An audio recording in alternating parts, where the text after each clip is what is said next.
Well, hello. Good evening. I wanted to share with you this time a few thoughts of which have been on my mind, not just lately, but over some time. And with all the complaints about Ron Paul not receiving enough coverage on TV, and that goes for Kucinich also. There was a brilliant little story that Amy Goodman did about 6 months ago. And so I'm being just a little bit reflective tonight in order to maybe paint the picture a little bit bigger, because the most underrated candidate in the Democratic Party, at least, has probably been Mike Gravel. And it's not a campaign commercial for him. I'm not affiliated with him or his campaign or anything. But, reflecting on these issues certainly sheds some light on the political climate in the United States. So, here's this little story for tonight. Of the Democratic presidential candidates, Senator Mike Gravel is probably the least well recognized. His dark horse candidacy may be the butt of jokes on late-night television, but that doesn't faze former Pentagon analyst Daniel Ellsberg. Here's a senator who was not afraid to look foolish. That is the fear that keeps people in line all their lives. The famed whistleblower, Ellsberg that is, joined Gravel this past weekend on a panel commemorating the 35th anniversary of the publication of the Pentagon Papers by Beacon Press, a small non-profit publisher affiliated with the Unitarian Universalist Association.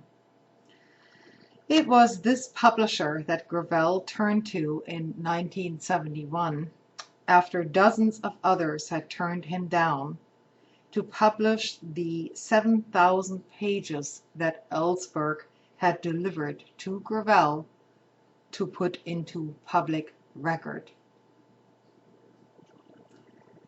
The story of the leak of the Pentagon Papers to the New York Times is famous, but how they got published as a book with Gravel's face on the jacket reads like a John Grisham novel. Ellsberg was a military analyst working for Rand Corporation back in the 1960s when he was asked to join an internal Pentagon group tasked with creating comprehensive secret history of U.S. involvement in Vietnam. Ellsberg photocopied thousands and thousands of documents and leaked them to the New York Times, which published them eventually in excerpts finally in 1971. President Richard Nixon immediately got a restraining order stopping the newspaper from printing more. It was the first time in U.S. history that presses were stopped by a federal court order. The Times fought the injunction and won in the Supreme Court case New York Times versus the United States. Following that decision, the Washington Post also began running excerpts. And you can look up this little film that was made back then with, I think it was Robert Redford and Dustin Hoffman. I think it was called All the President's Men. That film is not entirely accurate, but it gives you the gist of it if you want to have some political entertainment in terms of watching a film. Following that decision, the Washington Post also began running excerpts. Ellsberg gave the Pentagon Papers to the Post on the condition that one of its editors, Ben Bagdyakian, deliver a copy to Gravel.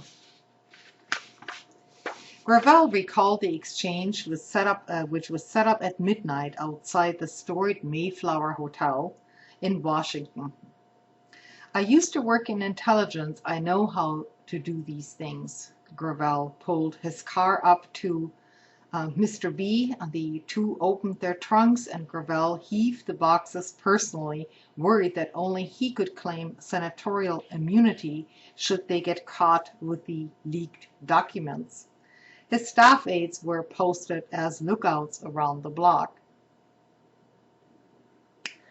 Thwarted in his attempt to read the Pentagon Papers into the public record as a filibuster to block the renewal of the draft, Gravel called a late-night meeting of the obscure subcommittee on buildings and grounds, which he chaired, and began reading the papers aloud there.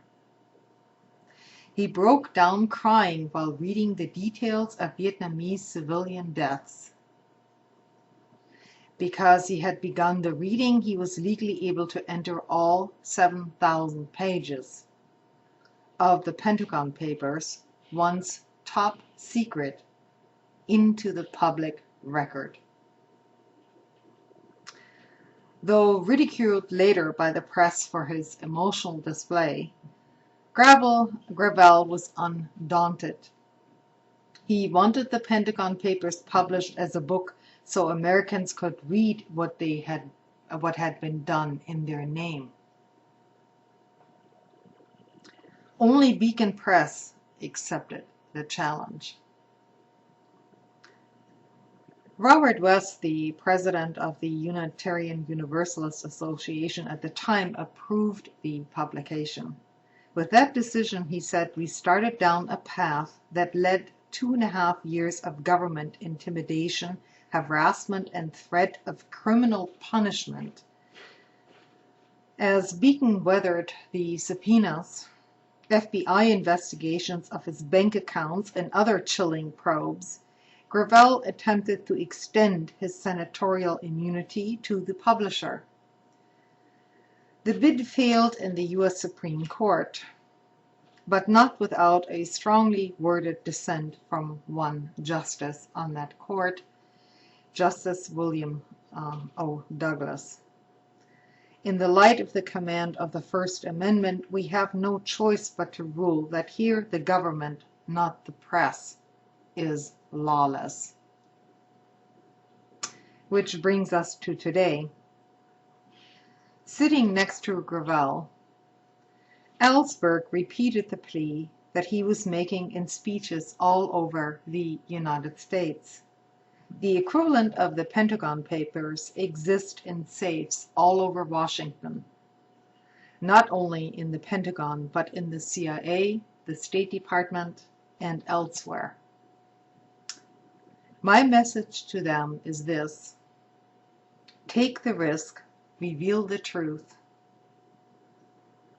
under the lies of your own bosses and your superiors. Obey your oath to the Constitution, which every one of those officials took, not to the Commander-in-Chief, but to the Constitution of the United States. So that was the little story about Senator Mike Gravel and his failing campaign for the presidency. Good night.